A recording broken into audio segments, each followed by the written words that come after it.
மக்களே முடிச்சில் என்னடா இருக்குன்னு பார்த்தீங்கன்னா முளை கட்டின பயிர் தான் இன்றைக்கி வந்து சுண்டல்.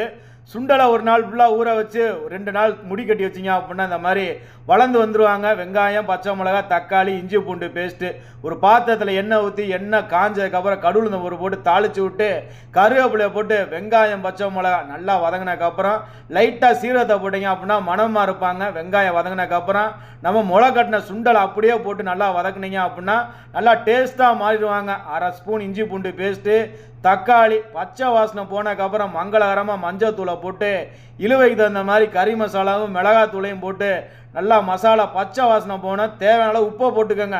தேவையான அளவு தண்ணியை ஊற்றி தண்ணி ஜலபுலச்சங்கான்னு சுண்டி இழுத்துருவாங்க.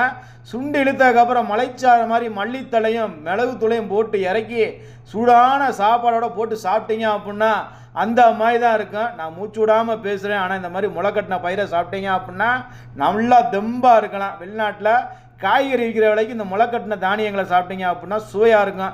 இட்லி, தோசை, சப்பாத்தி, குப்பூசுக்கும் நல்லா இழுவையாக இருக்கும். மக்களே, சிம்பிளான ரெசிபி தான். எதுவும் தகவல் தேவைப்பட்டுச்சு அப்படின்னா மறக்காமல் கமெண்ட் பண்ணுங்கள்.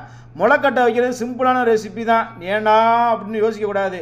கஷ்டப்பட்டால் தான் பக்கோடா கிடைக்கும் மக்களே.